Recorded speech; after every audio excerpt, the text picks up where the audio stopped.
bisa setuju dengan pendapat mereka atau apa. Coba saya yang grounded teori pasti juga orang lain masa sih gitu masih kita ada gitu. kutip, Iya, kita ada tanya kayak gitu. Jadi harus kita jadi apa dulu, misalkan dokter Iya, baru diakui. Bahkan mereka pun nggak melakukan penelitian, cuma berdasarkan pemikiran mereka itu sudah bisa dilakukan.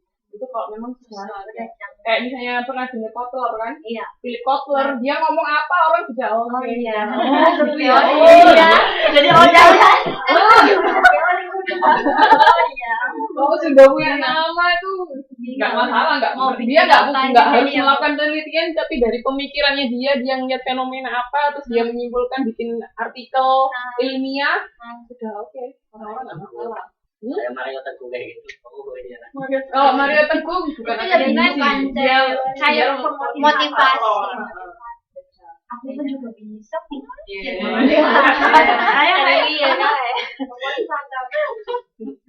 Siapa yang mau ditanyakan lagi? Tidak. Itu berarti tadi kalau menurut saya banyak orang yang gitu. Berarti kalau misalkan kalau kesalahannya berarti cuma pada teorinya aja ya Bu, teorinya sih ya. Kalau yang lainnya urusannya udah Urutannya sudah oke, cuma hati-hati Mbak tadi ngomong penelitian kuantitatif tapi isinya kualitatif, terus yang benar yang mana?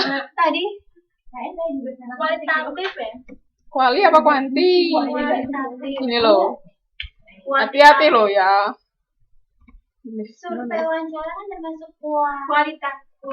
Wali. Kualitatif ya, ketik ya. Kalau wawancara itu kualitatif, kalau pakai survei kuesioner itu kuantitatif. Tapi di sini kualitatif ya, berarti salah. Kok perasaan di mobil Saya dikasih dua-duanya. Gini, soalnya tergantung bidang studinya. Kalau kayak misalnya di antropologi, survei itu bisa kualitatif. Tapi kalau di manajemen kayak kita, main bisnis, begitu kita ngomong survei itu pasti kuantitatif. Jadi tergantung juga kita di bidang studi mana. Kalau di kita manajemen, kita ngomong survei itu sudah pasti kuantitatif. Pakai kuesioner itu tadi. Tapi kan Bu, kalau kita wawancara kan maksudnya kualitatif ya. Kalau wawancara di mana pasti kualitatif. Jadi survei sama wawancara itu beda sebenarnya. Tapi kan banyak orang yang bilang survei sama aku survei terus Kayaknya survei itu kita tuh bingung jadi mendatangi dia kali survei gitu Bu ya. Jadi kan maksudnya kayak wawancara. Beda. Coba tak lihat mobilku berarti tadi. Mereka tergantung dari bidang studinya juga. Soalnya kan kayak misalnya kayak di yang ilmu sosial lain survei itu mereka juga ada semacam angket juga bisa. Kan kadang-kadang juga survei observe itu loh, beda loh ya, observasi. Kan kadang-kadang orang bayangan survei itu kan kayak ngeliat padahal itu observasi bukan survei, beda loh ya. Banyak. Padahal survei kayak juga melihat. Iya cuma lihat, itu sebenarnya observasi bukan survei. Iya ada gitu. Dulu saya kan kerja di manajer garment ya Bu. Ada itu katanya ada survei, masih ada terus juga observasi gitu. Tapi bingung mana yang membedakan survei Ini sama. Kayak tapi beda. Tapi survei sama observasi udah tahu bedanya sekarang. Tadi berarti kalau Iya. Berarti kalau di modul itu teorinya yang mana ya Bu tadi ulangi? Ya serah Mbak. Yang Mbak mau pakai ada di keluarga kan juga ada teori. Iya atau dipakai di keluar. Ada yang egoistik itu. Atau dari gaya hidup kan bisa. Ini kan buku ini kan juga termasuk literatur kan. Jadi kalau misalnya Mbak benar-benar nggak mau benar-benar pakai yang ada teori atau model itu bisa dari buku sini. Saya menurut siapa yang pengaruhnya? Balkiah sama Setiawardani, gaya hidup konsumen itu kan karena di sini kan menjelaskan gaya hidup. Itu bisa juga jadi landasannya Mbak. Kayak gitu itu bisa atau dari keluarga atau apa kan ada ke budaya juga bisa. Buku ini juga literatur bisa dijadikan acuan. Oke. Selama jangan pakai artikelnya orang yang nulis di blog-blog itu jangan dijadikan landasan. Oke. Nanti saya mau diserahin. Itu soalnya Yang bukan nanti salah. Ini di sini di watch-nya juga kualitatif. Ini saya kayaknya juga kualitatif loh. Janjian Ayo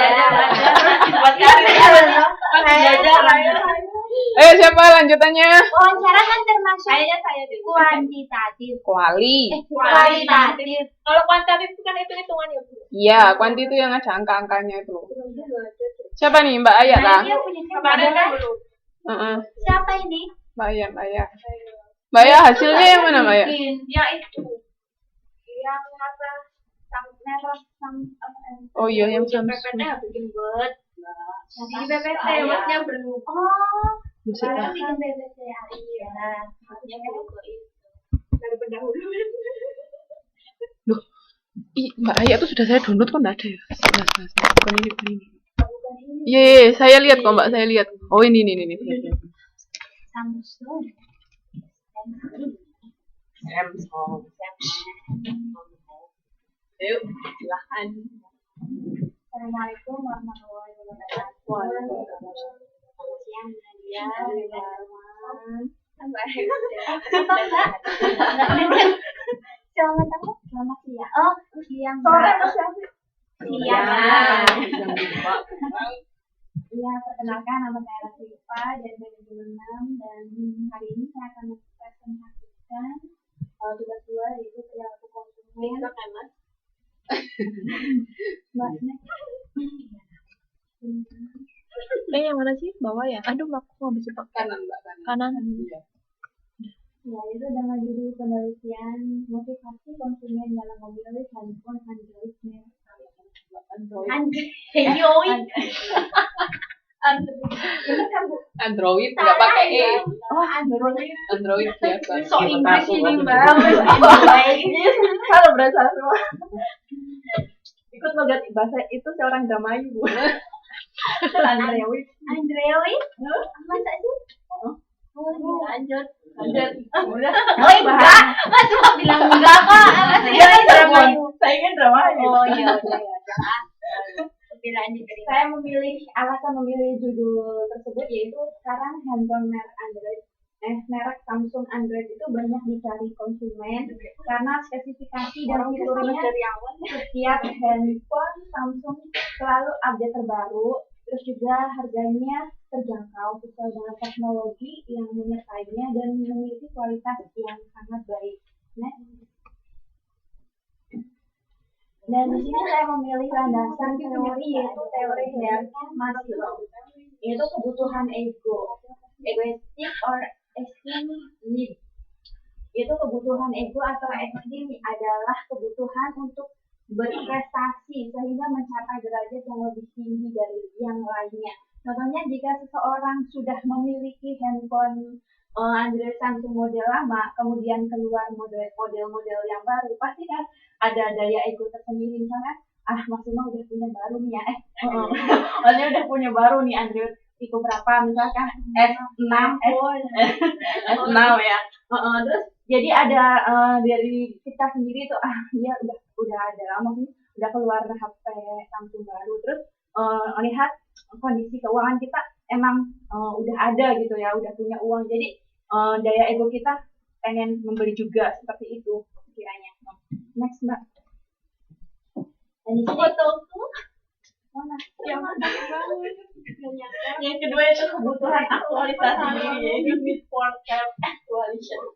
Itu kebutuhan aktualisasi dari diri, yaitu keinginan dari individu untuk menjadikan dirinya sebagai orang yang terbaik sesuai dengan potensi dan kemampuannya yang dimilikinya.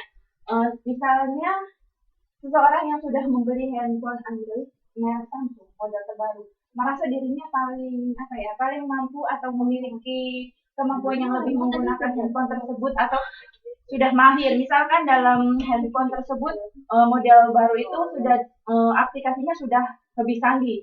Misalkan udah kayak Samsung Note 3 misalkan yang Note apa gitu, misalkan bisa drawing gitu ya, bisa apa. Jadi kan dia lebih mahir, lebih menguasai kualitas bukan.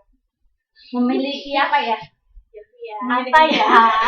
Kayak apa Bu? Yang ada di dalam HP Samsung tersebut, misalnya spesialisasi. Pokoknya gitu loh, fitur-fiturnya juga udah menguasai, kayak udah terdapat dalam Samsung tersebut ya, kayak seperti itu. Next Mbak. Jadi yang lainnya juga dia udah punya yang